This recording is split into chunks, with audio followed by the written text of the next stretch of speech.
This here isn't just folklore. This is a story my great grandfather Sheridan lived through back when he roamed the southern Appalachian ridges between North Carolina and Tennessee alone and on foot. I grew up hearing this story, and now I'm sharing it with you. What you're about to hear is based on his account. He always said he saw a panther, but the details of his story, the screams in the night, the shadow that followed him step for step, echo the old legends of the Wampus Cat. I've kept the setting and the bones of his experience true to what he told, but I've also filled in details, the texture of the woods, the way the night must have felt, the images his words hinted at but didn't fully paint. So this is both family story and folklore retelling. Sheridan's voice comes through, but so does the legend that shaped the mountains he walked.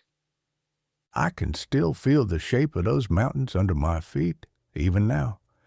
The ridges rise up like dark shoulders against the sky, rolling on forever between North Carolina and Tennessee, cut deep by hollers and creeks. Back then, in those years after the turn of the century, they were wilder than most folks today would believe. The trees grew so thick they near swallowed the light, and the trail, well, they weren't much more than deer tracks, worn just enough for a man to follow if he had reason, and I had my reason. Her name was Robbie, sweet as spring water. She lived across those ridges on the Tennessee side. Most evenings, after a day breaking stone and hauling earth with the road crew, I'd wash the grit from my hands, sling my stick over my shoulder, and start west toward her place. It wasn't a short walk, not by a long shot, but I didn't mind. When you're young and in love, the miles don't matter. Now, I never carried a lantern, never cared to. A man travels lighter without one, and besides, the mountains had their own ways of showing the path. Some nights, the stars poured silver down onto the ridges, sharp and cold, every branch etched against the sky. Other nights, the moon came low and thin, just a slice of light to touch the stones and guide a step. I learned the feel of the ground under me, where it sloped, where it broke, where the trail bent around the laurel thickets. It was lonely country, yes, but not unfamiliar. I knew the creatures of those woods. Coyote packs setting up their eerie choirs down the valley, barred owls trading calls like old gossips, the sudden scuttle of an opossum that never failed to make me jump before I laughed at myself. I came to expect those sounds. They were company in their way. That night, I remember especially. The air smelled sharp with pine pitch. Leaves were dry underfoot. The stars were strong overhead. The moon a pale wash across the ridge. I felt good. Tired from the day, sure, but eager, light almost, with the thought of Robbie waiting on her porch. My walking stick tapped a steady rhythm against the stones as I went, like a heartbeat against the earth. I thought it was going to be a fine walk. But about a mile in, I felt it, not all at once, but the way a room goes quiet when someone important walks in. The crickets were the first to hush. Their fiddling just thinned out, like they'd all agreed to stop at once. Then the owls, who never seemed to tire of calling back and forth, they left off mid-question. Even the breeze held its breath, and the pines that had been whispering all along the ridge went still. I slowed without meaning to. A man notices Silence more than noise, I reckon. Out there in the woods, the sounds are your compass. When they vanish, you start listening to your own pulse, whether you want to or not. And I could hear mine ticking in my ears, steady but too loud. Something in me wanted to turn around, to just look. But every old tale I'd ever heard in Cherokee came whispering back. Don't stop. Don't give your fear a face. Don't let whatever walks behind you know you're listening. Still, I felt it, the weight of it, like eyes pressed against the back of my neck. You know that prickling? That crawling under your hairline like ice on your scalp? That's what came over me, enough to raise sweat on my brow, though the night was cool. My hand tightened on my stick. Hickory wood, straight and solid. I carried it everywhere, a good measure against a stray dog or a snake too close to the trail. But that night, I gripped it like a lifeline. The path ahead lay pale in the moonlight, curving around the ridge. Behind me, only darkness. Nothing moved, nothing sounded. The woods were holding something back. So I kept walking. And that's when it came. A scream, high and sharp, like a woman's cry torn loose in the dark. It split the trees so sudden my knees near buckled. The sound rolled through the ridges, echoing off stone and timber until it seemed to come from everywhere at once, close at hand, and yet far down the valley too. It wasn't the bark of a fox or the yowl of a bobcat. I'd heard both. Plenty. This had something else in it, something that cut straight through to the marrow. I froze where I was, stick braced to the ground. The hair on my arms rose. My first thought was, maybe a person was out there, hurt. But then it came again, not from the same place. This time the cry tore out from the opposite side of the trail, deeper in the laurels, louder, wrenched, like rage and grief tangled together in one terrible voice, and with it a crashing thump of leaves and brush, as if something heavy had lunged forward before falling still. The silence after was worse than the scream itself. My ears strained for any hint, any shuffle, any whisper. My body wanted to bolt, but I forced myself to breathe.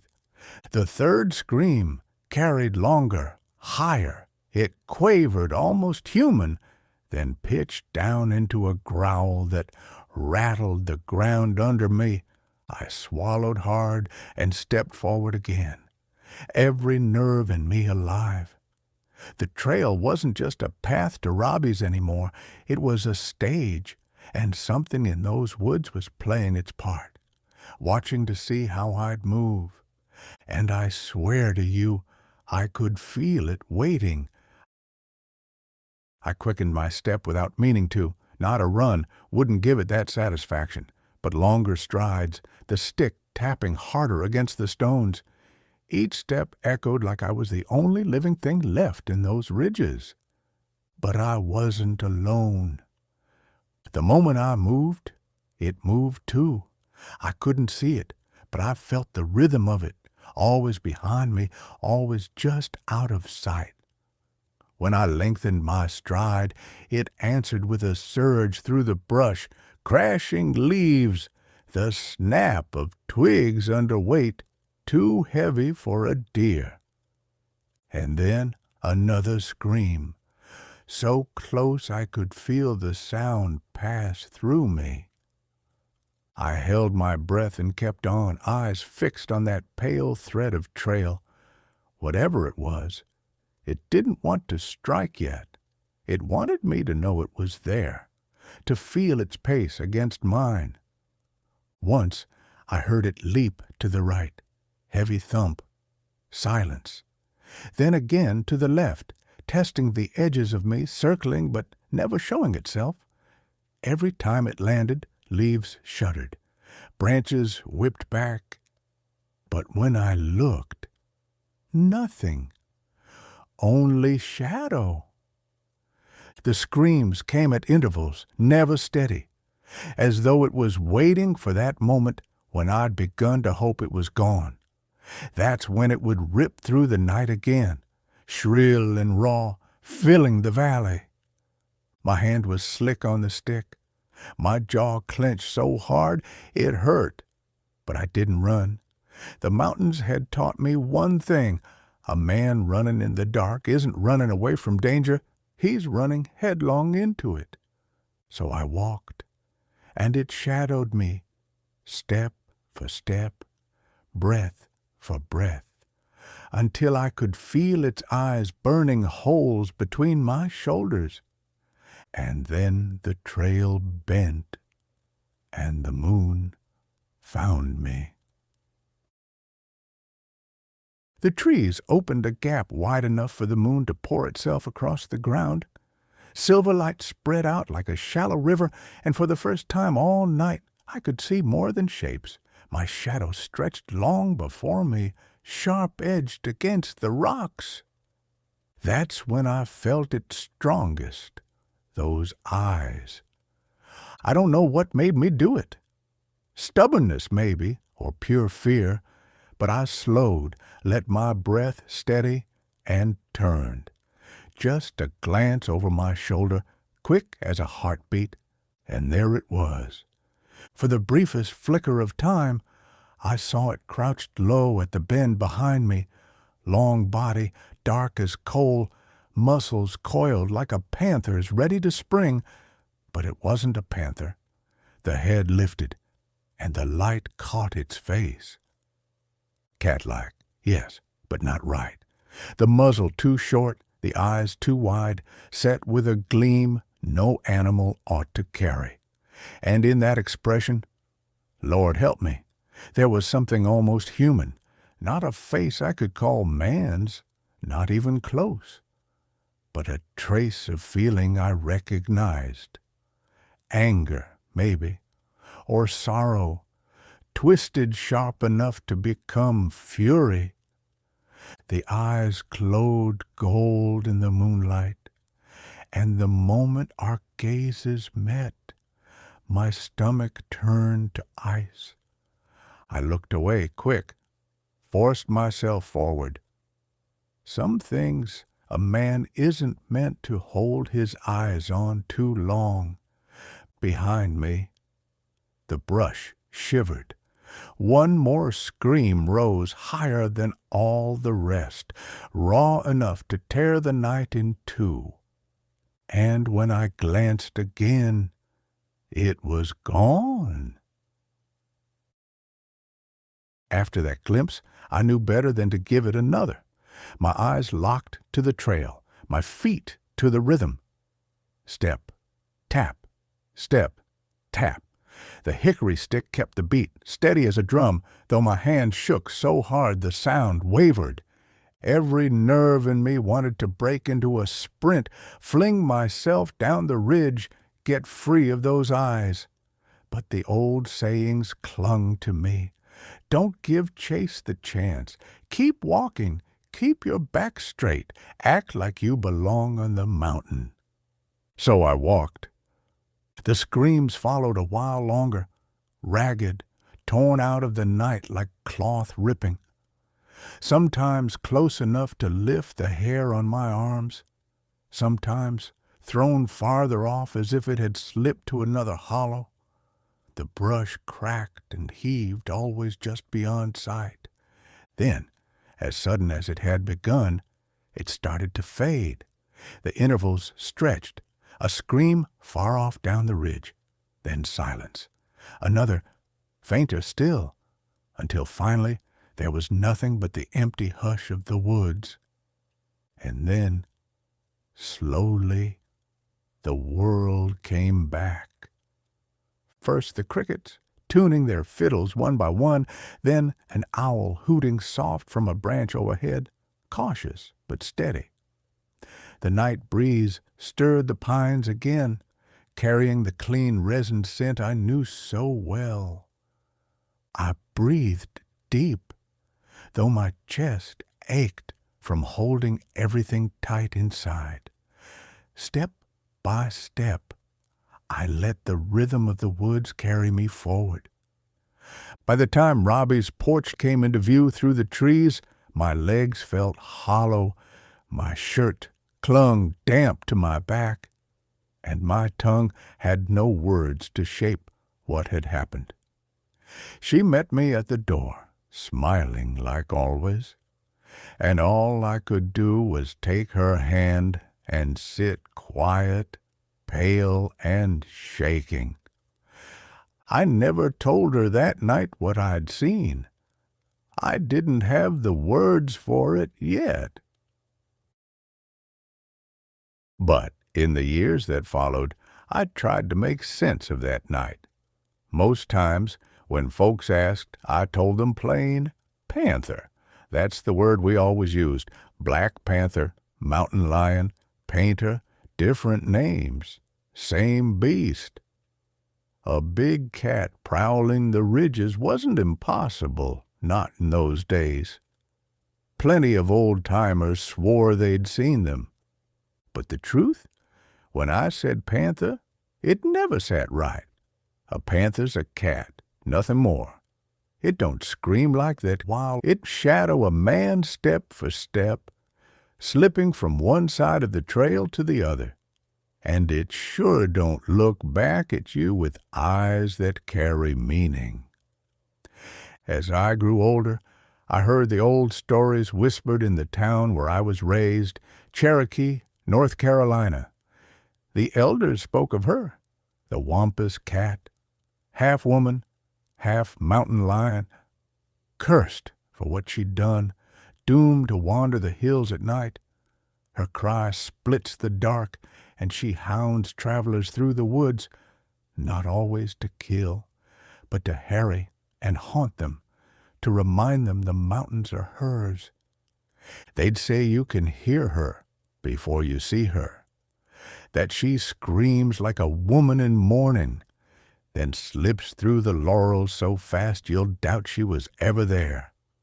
Some claim she's nothing but a story told to keep children from straying too far at night. But I know better. I felt her shadow at my back. I heard her rage in the hollows. I saw her eyes catch the moon. Panther or spirit or curse, I'll never rightly know. But the name the elders gave her, Wampus Cat, fits her better than any I could find. And to this day, when the woods go too quiet and the night air grows heavy, I remember her scream. That was my great-grandfather's story, passed down in my family for more than 100 years. He called it a panther, but if you've spent any time in these mountains, you know the name that lingers in the old tales, the Wampus Cat. On a lighter note, Sheridan and Robbie spent the rest of their long lives together. They were farmers and worked hard most of their lives, but they had an extraordinarily happy, devoted marriage. I am told that they went against the grain of the times, and their relationship was stunningly egalitarian, even by today's standards. Also, believe it or not, they went on to have 10 children. They remained affectionate and warm towards one another into old age. The love that drew Sheridan to Robbie across the dark ridges time and time again never faded. It's hard to say where the line falls between memory and legend. What I do know is that Sheridan never forgot that night. And when the woods go quiet and the air feels heavy, I think of him and I wonder if the Wampus Cat is still out there, keeping watch on anyone who dares cross her ridges. If you've heard stories like this in your own family, encounters, legends, strange memories passed down, I'd love to hear them. These mountains hold more than just trees and stone. They hold voices too,